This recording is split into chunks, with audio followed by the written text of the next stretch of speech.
Hello students, welcome to learn with Rajlakshmi. আজকে আমরা সালোকসংশ্লেষ পদ্ধতির সমস্ত তথ্য মাইন্ড ম্যাপের সাহায্যে শিখে নেব।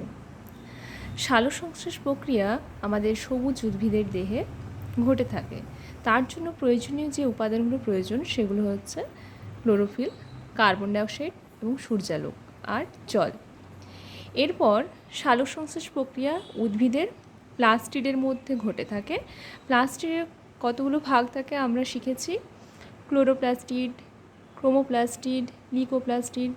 সবুজ প্লাস্টির নাম ক্লোরোপ্লাস্টিড। সেখানে আমাদের সালোকসংশ্লেষ প্রক্রিয়া সম্পন্ন হয়ে থাকে।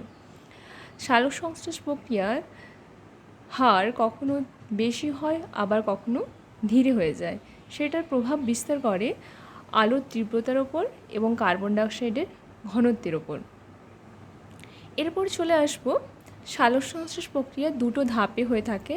নাম্বার 1 আলোক দশা, নাম্বার 2 অন্ধকার দশা। এরপর সালোকসংশ্লেষ প্রক্রিয়ার ফলে আমাদের উৎপন্ন পদার্থগুলি হলো গ্লুকোজ এবং অক্সিজেন। আমরা জানি যে গ্লুকোজ উৎপন্ন হচ্ছে তা আমরা খাদ্যরূপে গ্রহণ করে থাকি, যা আমাদের এবং সমস্ত জীবকুলের দেহের কোষের মধ্যে শক্তি প্রদান করে।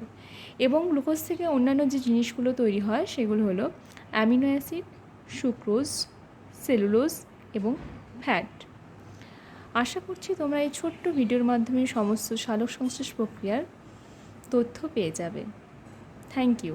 চ্যানেলটি পছন্দ হলে, ভিডিওটি ভালো লাগলে অবশ্যই সাবস্ক্রাইব এবং লাইক করে দিও। Thank you.